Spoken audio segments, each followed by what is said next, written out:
మహాశీలారా, మన జాతీయ పర్వదినాల్లో ముఖ్యంగా 2 ఉన్నాయి. ఒకటి స్వాతంత్ర దినోత్సవం, 2 గణతంత్ర దినోత్సవం. ఈ రెండింటి మధ్య వ్యత్యాసం ఏమిటంటే, స్వాతంత్ర దినోత్సవం మనం స్వాతంత్రం పొందాము కాబట్టి మనం స్వతంత్ర దినోత్సవం జరుపుకుంటాం. మరి గణతంత్ర దినోత్సవం అంటే ఏమిటంటే, భారతదేశ ప్రజలు తమ ప్రభుత్వాన్ని తామే పరిపాలించుకునే అధికారంతో కూడిన భారత రాజ్యాంగం అమలులోకి వచ్చింది కాబట్టి మనం గణతంత్ర దినోత్సవం జరుపుకుంటాము. గణం అంటే ప్రజలు, తంత్రం అంటే పాలన, అంటే ప్రజలుచే ఎన్నుకోబడిన పరిపాలన అని చెప్పి దీని అర్థం అనమాట. అంటే స్వతంత్ర దినోత్సవానికి గణతంత్ర దినోత్సవానికి ఈ వ్యత్యాసం అనేది మనం గమనించాలి. మన పూర్వీకులైన హిందూ, ముస్లిం, సిక్కులందరూ సమిష్టిగా ఆనాటి పోరాటాలు చేసి మరి ప్రాణాలు సైతం అర్పించారు కాబట్టి ఈరోజు మన భారతదేశానికి స్వతంత్రం అనేది వచ్చింది. మనం తిరంగా జెండా, మరి ఈ జెండా అనేది ఎవరు రూపొందించారంటే మనకు తక్కన చెప్పే విషయం ఏంటంటే, పింగళి వెంకయ్య అనే ఆయన ఈ జెండాను రూపొందించారని చెప్పి మనం అనుకుంటాం.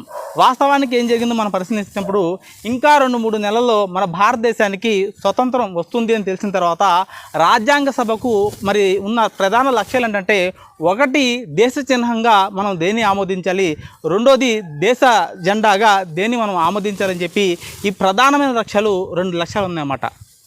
అంతకుముందే పింగళి వెంకయ్య రూపొందించిన జెండా ఏదైతే ఉందో అది 1931లో కాంగ్రెస్ మహాసభలో కాంగ్రెస్ జెండాగా అది ఆమోదించబడింది. ఇది అప్పటికి కాంగ్రెస్ జెండా మాత్రమే. ఆ తర్వాత మౌంట్ బాటన్ అతన్ని మొదటి గవర్నరు, అతను ఈ జెండాను అతను ప్రమోట్ చేయడం జరిగింది.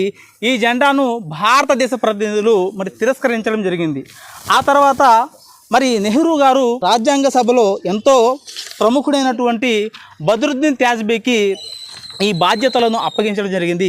బద్రుద్దీన్ త్యాజ్బీ రాజేంద్ర ప్రసాద్ గారి నేతృత్వంలో ఒక బ్లాంట్ కమిటీని ఏర్పాటు చేసి అందులో మరి ఈ జెండాకు సంబంధించిన పనిని ఆయనకు అప్పగించడం జరిగింది. ఆ బద్రుద్దీన్ త్యాజ్బీ గారు ఏం చేశారంటే, అనేక విద్యాలయాలకు, పాఠశాలలకు మరి లేఖలు పంపారు. ఏమని పంపారంటే, మీరు కొన్ని డిజైన్స్ పంపించండి, మరి ఆ డిజైన్స్ ద్వారా మేము జెండాను రూపొందిస్తామంటే చాలా డిజైన్స్ వచ్చినప్పుడు కూడా ఏదో ఒక విధంగా బ్రిటిష్ యొక్క జెండాకు మరి ఆనవాళ్ళు ఉండడం దాంట్లో ఈ కమిటీకి అసంతృప్తి కలిగజేసింది. అప్పుడు ఏం జరిగిందంటే, బద్రుద్దీన్ తాజీ భార్య అయినటువంటి సురయ్య ఎంతో కాలం నుండి ఈ యొక్క అశోక చక్రాన్ని తెరపైకి తీసుకురావడం జరిగింది. అంటే మన జెండాలో అశోక చక్రం ఉంటుంది కదండి, ఇది బద్రుద్దీన్ తాజ్బీ యొక్క భార్య సురయ్య రూపొందించిందనమాట. ఆ తర్వాత ఇది ఆమోదం పొందింది. తర్వాత 1947 ఆగస్టు 14 అర్ధరాత్రి మరి ఆమోదం పొందింది. నెహ్రూ గారి మీద ఈ జెండా ఏదైతుందో రెపరెపలాడింది. అంటే ఈ భారతదేశంలో ఉన్నటువంటి జాతీయ జెండా ఏదైతే ఉందో దీని యొక్క రూపకర్తలు ఎంతమంది అండి? 2. కానీ మనకు ఎంతమంది తెలుసు?